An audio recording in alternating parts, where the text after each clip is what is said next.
Wait. No. Don't go away. No, I'm here. Everything's fine. We're all fine down here. How are you?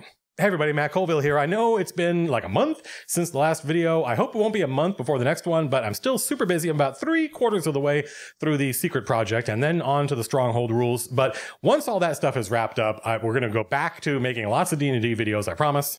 I'm just super busy, and I hope you'll put up with it for a little while longer. If you want to keep tabs on me and what I'm doing, come follow me on Twitter or my subreddit /r/Matt Colville. There'll be links in the doobly-doo. I just posted a long thread on Reddit saying, hey, here's what I've been up to, just FYI, keeping people abreast of what's going on. I know I said the next video is going to be prepping an adventure, but that is a very production-heavy video. I already started working on it, but it means me spending a lot of time recording my process, recording my screen, and then going back and editing all of it and doing voiceover for it. And so that's not this video, and it might be the next video, we'll see. This video is a sequel to an earlier video, and it's prompted by me texting a friend of mine and asking him what the days of the week in his campaign are called, and he responded and said, I don't know. I never really thought about it. And that surprised me only because he's been working on this campaign setting for like 20 years. And from my point of view, at that point, you should have probably figured out what your calendar is, but that just betrays the difference between the kind of game he runs and the kind of game I run. This video is about time, and I love that. Time.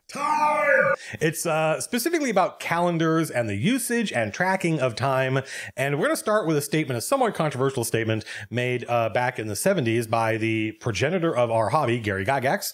Gary Gygax said a lot of different and often contradictory things about running and playing D&D, but they were contradictory because he was saying them at different points in his career. And there was certainly a point where Dungeons & Dragons was being challenged by third-party companies that weren't making an original game. They were making products for Dungeons & Dragons, and Gary couldn't stop them, but he wanted to discourage people from buying them. So he would say stuff like, if you're not playing with official TSR products, then you're not playing the real game, right? And then he would have to say stuff like, if you're not playing with every single rule in the book, then you're not playing the real game, because he wanted people to buy his books and not other books, and it was a purely business decision. I think it's safe to dismiss a lot of those statements because they came from the head of the company, not the designer and dungeon master, by and large. By and large, it's your superstore. You got all you need and so much more. Wow, super glad to be back and have the machine working. Yeah, I think we can largely ignore a lot of the stuff Gary said late in his career, focus on the stuff he said early in the 70s, back when you could just call the dude up. A lot of people did this. They would just go they didn't know how to play the game. It was kind of weird. It was a game unlike any other. They would just go get a phone book from Wisconsin and look up Gygax, Gary, and call the dude up, and he would answer. And the refrain you would get from people who had talked to him and put questions in front of him about scenarios that came up that they didn't feel were covered, the answer he would give to questions like that was, well, what did you do? Right? That's how Gary thought back when he was designing the game. He felt like it was his job to empower you, the dungeon master, to make your own rulings, and then the rulings you made at your table were just as valid as the ones in the book. So those of us running and playing in the 80s would hear these statements from Gary, and some of them sounded super encouraging, make it up, what do you think? And then some of them would be really dogmatic and didactic, and we couldn't figure out how did the same person say all of these things? But later on you find out that, oh, these are the things he was saying when he felt like his company was under attack, throw those out. But one statement he made, it was difficult to tell where in the spectrum it fell. It was somewhat notorious, caused a lot of arguments online, largely I think by people who misinterpreted it. This is a statement. We would read this from Gary. He would say, in the Dungeon Master's Guide from 1979, you cannot have a meaningful campaign if, already this is a super controversial statement, right? What is he going to say? My campaign is worthless unless what? If strict time records are not kept. Wow, what is he talking about? Because certainly lots of people have run D&D and had a lot of fun and been completely vague and, about the time and how much time has passed. And it wasn't clear when you just got that statement out of context. What did he mean? Did he mean like tracking minutes and seconds in combat and hours? Or did he mean days and weeks and months? As controversial as that statement is, I'm going to say maybe equally controversially that I think he's basically right. But that's because I'm taking the statement in the context it was meant, which is back in 1979 in the Dungeon Master's Guide, he's talking about time in your campaign. And certainly, I do not follow this advice, but I believe my campaign would be better if I did. Gary is not talking about tracking minutes and seconds and hours. He's talking about tracking days and weeks and months, because the passage of time, from his point of view, and I largely agree, it is the passage of time which lends drama to the events. Now, this was more true back in 1979, where the only way, apart from clerics healing you, the only way to recover hit points was by resting, and you recovered, back in 1979, 1 hit point per day. And I remember my friends and I thinking, well, surely it's 1 hit point plus your constitution. Nope, it was 1 hit point. I think there was a rule in 2nd edition D&D where if you didn't go anywhere, if you stayed bedridden all day, you would recover 3 hit points per day. But again, there was no concession made to your constitution or anything like that. So back in the day, recovering hit points, leaving the dungeon, spending time outside of the dungeon to recover your hit points was critical to healing. But even in later editions, even in 3rd or 4th or 5th edition D&D, I believe that it is the passage of time that lends weight to the proceedings. And I'm reminded of this when I read, for instance, The Lord of the Rings, or I recommend a series of books by Tolkien's son, Christopher Tolkien, called The History of the Lord of the Rings. It's a 3.5 volume series of books that are inside the much larger history of Middle-earth. And in the history of the Lord of the Rings, Christopher Tolkien details the process of writing The Lord of the Rings. I should do a whole video just on that because it is fascinating. But one of the things Tolkien was obsessed by, and he spent a substantive percentage of his entire time writing, was figuring out the calendar and the days of the week and where everyone in the Fellowship was at different points in the story. This makes sense when you consider that early on in The Lord of the Rings, Tolkien does something crazy that any writing teacher would have told him not to do, and that is he splits the party. He sends half the party to Minas Tirith, and he sends the other half into Mordor. And he wanted a attentive he wanted an attentive reader to notice and be able to tell where each group was in the process by tracking things like the phases of the moon. Now, this is crazy and I do not recommend it, but he wanted to know that when Frodo and company were here on September 29th, for instance, that Aragorn and company would be here and they would be seeing the same stars and the same phase of the moon. He was super worried, and I'm not sure why. I don't think he needed to be. He was super worried about the fact that the Fellowship depart, they split up, and then they get back together again,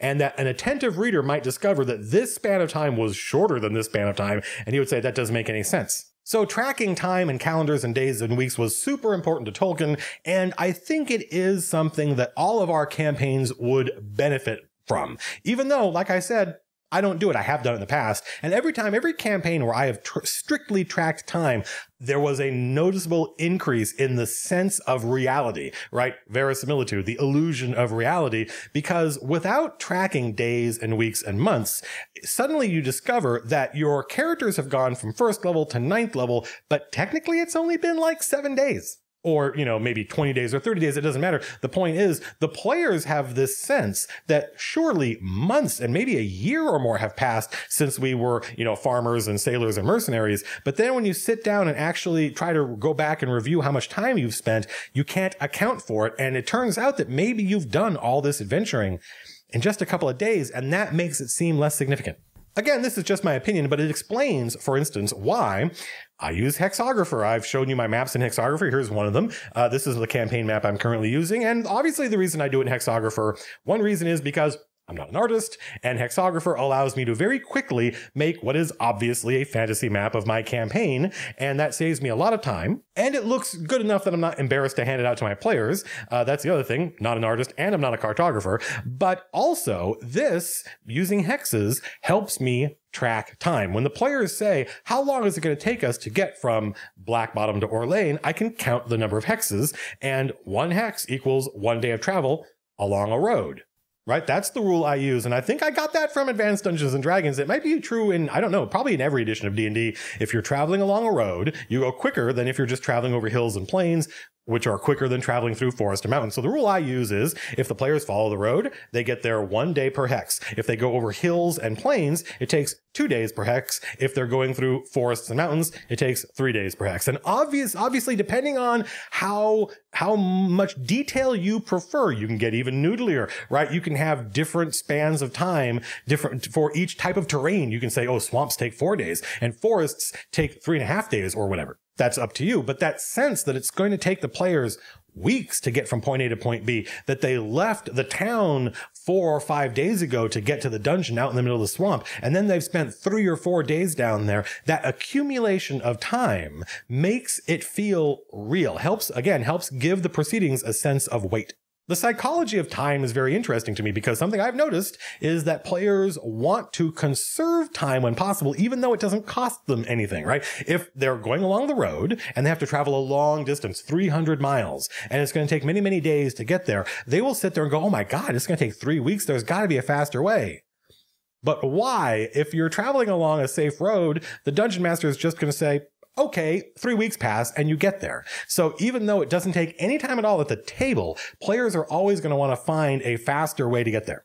And that choice, that decision, helps create drama. Should we go through the forest? The forest is dangerous, but the road goes way around and will take forever. And the forest we can get through in 3 days. So I encourage you to try it. I encourage you to just try and see as an experiment, see what it's like to actually track the amount of time it takes. Get a journal, get a piece of paper, get a notepad, or something that you stick in your Dungeon Master's Guide you pull out anytime you run and just tick off the number of days that pass. I think you will find that if you go from having a purely narrative fluid game where time is kind of up in the air and everyone kind of basically agrees it's been, I don't know, a couple weeks since we left town, to strictly tracking time, suddenly the events become more dramatic.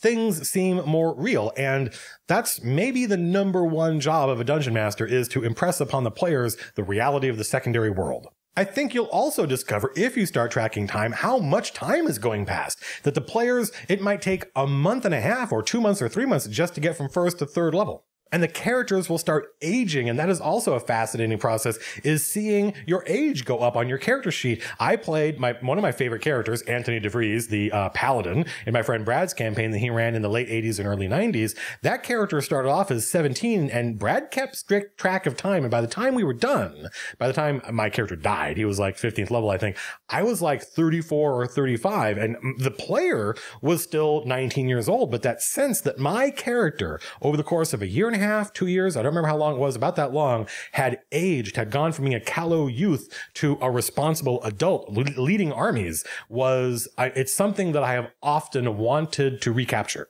for what should be obvious reasons. So don't feel bad if you're not tracking time. Like I said, I'm not doing it right now in my campaign. I'm kind of winging it. I think Matt Mercer, for instance, I think basically wings it.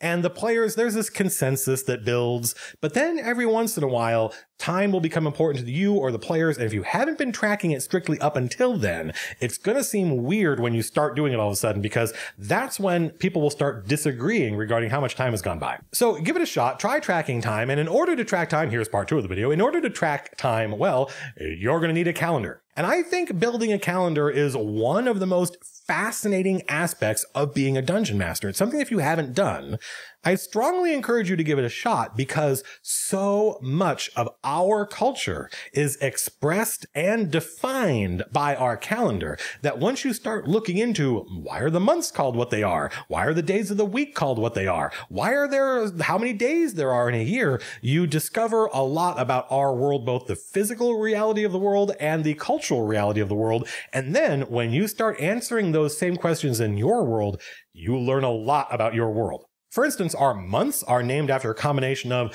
the 9th month, the 10th month, the 11th month, and also famous rulers, August and July, right? If you go back and figure out why is August called August, you discover it wasn't always called August until there was a guy, Caesar Augustus, who was a Roman emperor, and part of deifying him was naming a month after him. And Julius, Emperor Julius Caesar got the same treatment. So that's how we get July and August. And that is fascinating. And notice we have July and August, but we also have September and October. We have 2 completely different standards for naming months. And that's because human beings are not consistent. They're messy. The calendar changes in unpredictable ways. And studying how the calendar in the real world has changed, it creates these layers in the real world of time passing. Like for a long time, the months were called this, and then we changed them at a certain point. And if you do the same thing in your world, you will discover that you are inventing this history for your world. Why are the months named what they were, and how did that change, and why? And now you've created depth and layers for your world, and that is one of the fun parts of being a dungeon master. The players may never know anything about this, but you having the answers behind the screen will, again, you know how the sentence is going to end, right? Will make it seem more real. Of course, you can do what Tolkien did. You can just say, listen, my characters, don't speak English. They speak, the common tongue in that planet, but we as players speak English. So that was a conceit that Tolkien enjoyed deploying, was the idea that Frodo and Aragorn are not speaking to each other in English, but they're speaking to each other in, Western, I guess, or whatever it was. And Tolkien was translating it into English. So obviously, since they're not speaking English, they aren't referring to the English days of the week or the English months. So Tolkien translated those. So in The Lord of the Rings, he talks about events happening in August or in July or on a Monday or on a Friday, right? And you understand, well, they don't have the same calendar we have, but Tolkien has translated it for us. Of course, you can do the same thing. You can say, listen, I don't want to spend hours or days coming up with a calendar that's plausible. I'm just going to use, but I do want to keep strict time records. I do want to try that. So just use the real world calendar. And that has the advantage of your players understand it. When you say, the shipment is going to arrive at the docks, the smugglers are going to drop off this shipment on a Friday, right? Next Friday, the players understand what that means. And they can ask, what day is it right now? And you can say, it's Tuesday. And the players understand what that means. So that's kind of the tier 1 solution, right? Tier 0 is don't track time, right? Which is what a lot of us are doing right now. But tier 1 is track time, but just use a regular mundane calendar. Again, that has the advantage of being known and comprehensible to your players. But then if you decide to invent your own calendar, it has the disadvantage of your players don't know what that calendar means. And every time you mention a day of the week or a month, they're going to have to go to some handout you've given them and translate it and figure out what day is that? How many days away is that? How many months away is that from now? But it does have the advantage of seeming real, of making your world seem like it has more depth, and also conveying certain ideas about how your cultures think of and reference time. For instance, there are typically 12 or 13 months in the typical Earth year, because that is linked to the cycle of the moon. Well, how many moons does your world have? Does it even have moons? Does it have a moon like ours, or does it have more than one moon? And what are the phases of those moons? Suddenly now you're getting into some really interesting questions about the cosmology of your world, not just the cultures, but the physical reality of it. Our world has 365 days. Does yours?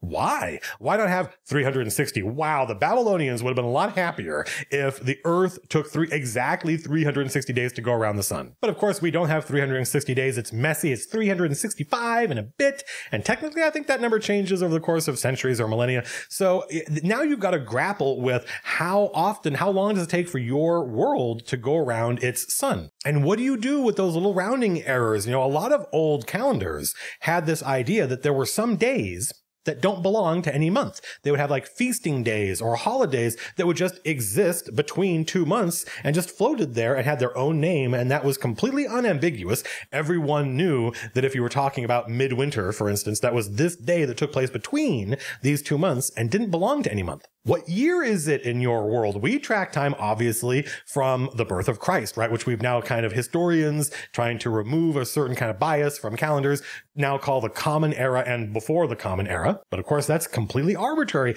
Every civilization's calendar has to pick some arbitrary point to start from. And what point they pick is fascinating because that tells you what's important to them, right? What year you start counting from tells your players that something important happened that many years ago, and that thing was important to these people in this world, this culture. When you pick a year for your campaign to happen, and let's pick a random year, let's say that your campaign takes place in year 378. You just told your players something important happened 378 years ago. It's specifically something important to these people in the culture the campaign is taking place in. What was it? What happened 378 years ago? I have no idea, but I really want to know, don't you? A lot of dictators in the real world have renamed the calendar and started at year 0 to say, this is the year of the revolution, and we're throwing out all the old stuff and starting new. A lot of civilizations didn't keep a constant record of years. They would reset every time there was a new king or a new emperor, and they would say, okay, this is the 16th year of this king or emperor's reign, and you just knew, everyone who grew up in that era knew that this king ruled after this king who ruled after this king, and it was just in the common memory. So when you referred to the 17th year of this king's reign, everyone knew how long ago that was, even though we now, looking back on a calendar like that, would have to do a bunch of math. But the people who lived back then didn't have to do that kind of math. They just knew. Why are there 7 days in the week? That's a good question. When you start asking these questions, you start discovering that some of these things are completely arbitrary, right? You could certainly have, 10 days in a week if you wanted to, depending on how your months work and how many divisions of a month you want to have. But then other measurements are not entirely arbitrary. Like a year is the Earth really does go around the sun, and tracking one revolution around the sun is not arbitrary, but it's certainly not a physical constant. It's always fascinating to go online and research other calendars and see how other civilizations in the real world tried to track time. For instance, I remember the French, during the Revolution, the French kind of went a little insane with like the metric system and rationality, and we're going to have a perfectly rational world. And they tried to have a metric calendar for a little while. I don't think it really worked out. But I love this one idea where they decided to name every day of the year with like a unique name, right? So like August 17th might be called lamp. I just picked a random, and actually they ran out of good dramatic words pretty quickly and had to come up with all sorts of crazy like June 18th is bread or whatever. But the result of that was somebody could say, well, when were you born? And you might say, oh, I was born in bread in 1970. And they would know that bread was this one specific day. That's actually a pretty cool idea. So what are the names of the days of the week? How many weeks are there in your month? Why are there 12 months? Are there 13 months? Are there 360 days? Or are there 365 days? How long does it take your world to go around the sun? How many moons does it have? These are all fascinating questions. And as you go through the process of answering them, you'll learn a lot about your world. I put my calendar in the doobly-doo that I use for my game, and I put a lot of work into it. And what I did for this campaign was I went into our world and looked at our months and other calendars in medieval Europe that are not the typical like Roman calendar, and what they named months of the year, and then came up with my own kind of versions of those. So if you know what the words of my calendar mean, you know why that month was named that. But that's just one way to do it. You could very easily just make up names. Right, I think that's one of the two basic divisions of how to do a fantasy world is you just make stuff up. And I think a lot of like the Forgotten Realms just sounds like they made up a bunch of words, many of which don't sound to me like they could be plausible words.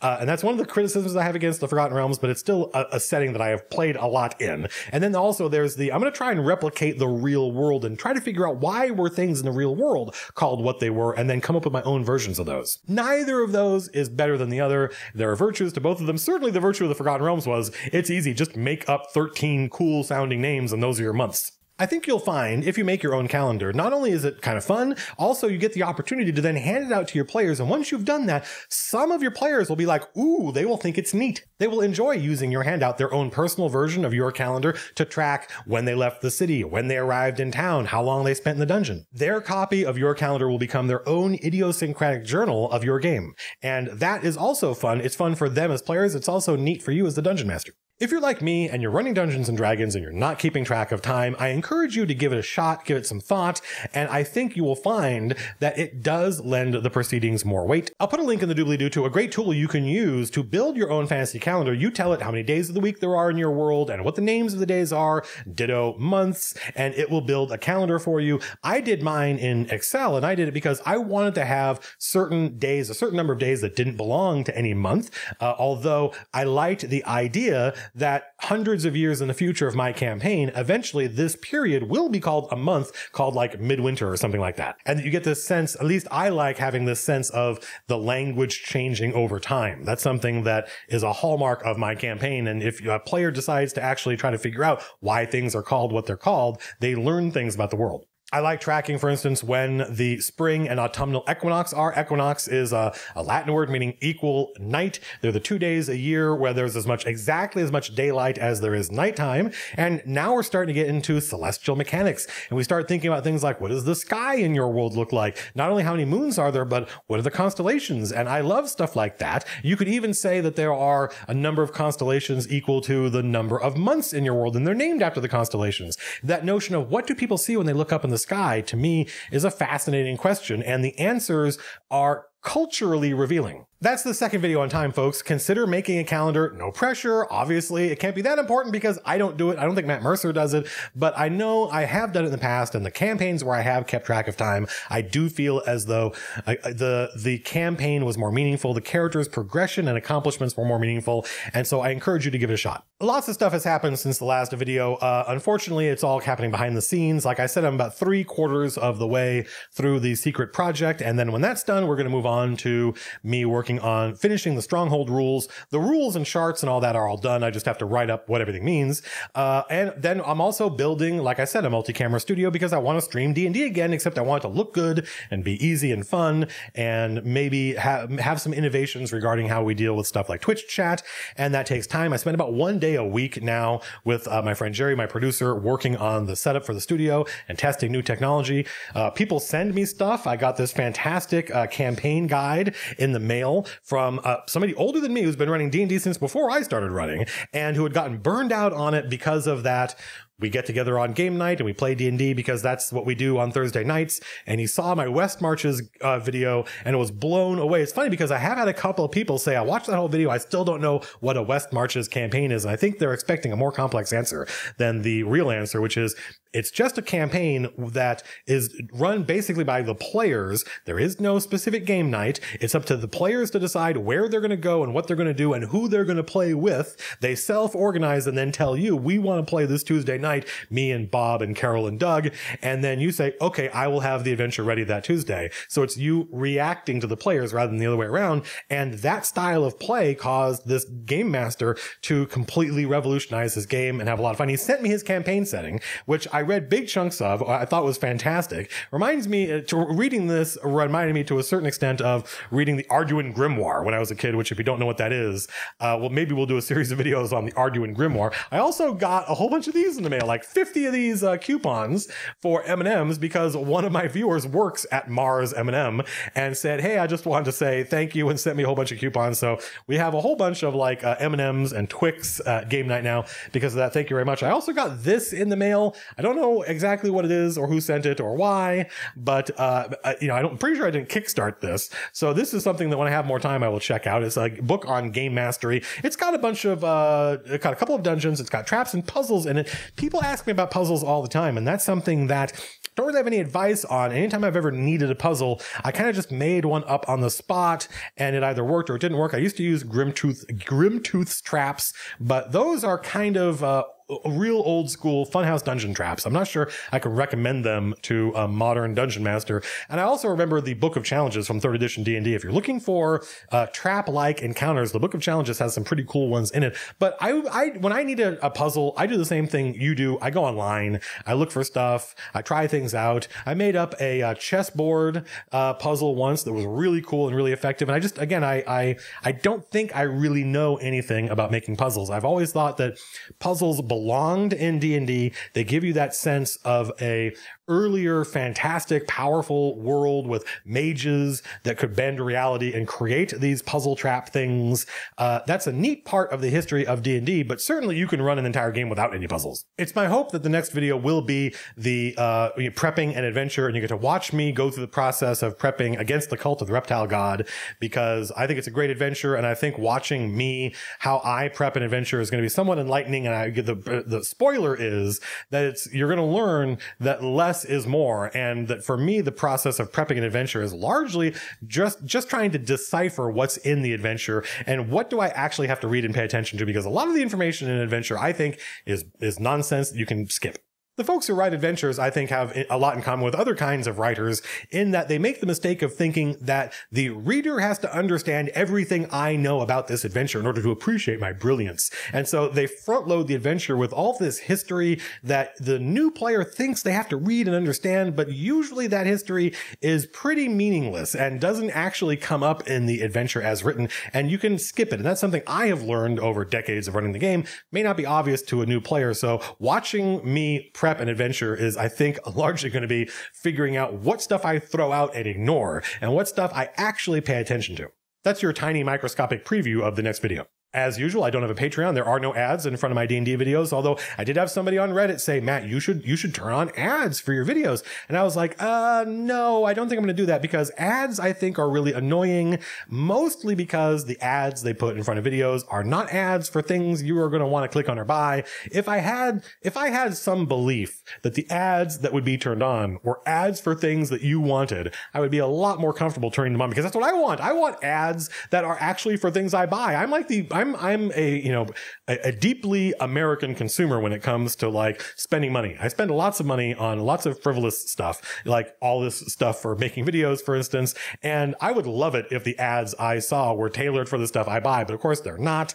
And so turning on ads is just an annoyance, and they don't make that much money. YouTube tells you how much money you would be making from ads if you turn them on, and the answer is not much. I make way more selling books, and the books are things I own and make, and people fall in love with them and want more, and that makes me want to make more videos and write more books. So it's a great ecology, and I have no plans to really ever turn on ads if I can at all avoid it, and I think I can, as long as you folks buy books. So come by my Amazon page. There's a link in the doobly-doo. I've written 2 fantasy novels. I haven't done really any work on the third one for a while because I've got Dungeon. Here's the list of stuff. First of all, I have a job. I have a full-time job work at Turtle Rock Studios, and we're doing lots of cool stuff that I'm proud of and can't wait to share with you folks. Really, I think interesting and innovative game spaces that we're exploring. And then after that, I run Dungeons and Dragons every week, and that takes, not only one of my evenings, but typically about half my weekend to prep for. And then I would like to make more D&D videos, and that usually takes a day to record and edit. And then I'm working on the Top Secret Project, which is a lot of fun, and I'm enjoying. It's some of the most vital work I've done recently. I can't wait to share it with you. But again, that takes a lot of time. And then on top of that, I'm going to do Stronghold rules, and I'm building a D&D studio and a streaming studio and all sorts of nonsense. So unfortunately, not a lot of time has been spent on the third novel, but the first 2 novels I think are a lot of fun. And if you like Dungeons and Dragons and this channel, I think you would probably like them. Check them out. That's it, folks. Thanks for being patient. It's probably going to be another couple of weeks before you get a video, but by that time, I should be done with the Secret Project. I'm moving on to the Stronghold rules, which everybody wants, and we're gonna have the Battle of Castle Rend next week in my campaign. Those of you who were following the campaign diaries, it's my hope that we will at some point get caught up, maybe with a big live stream where I get all the players together and we talk about everything that's happened since last campaign diary.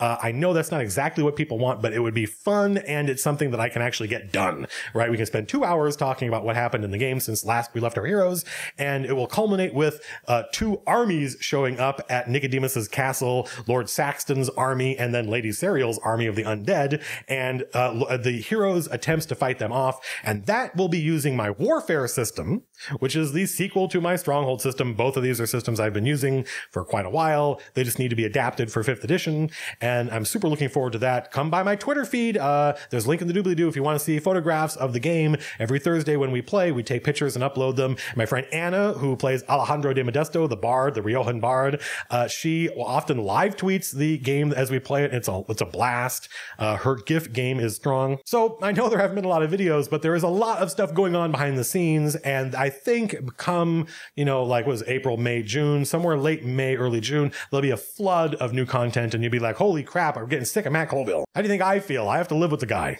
Until next time, folks, have a good time. Peace out.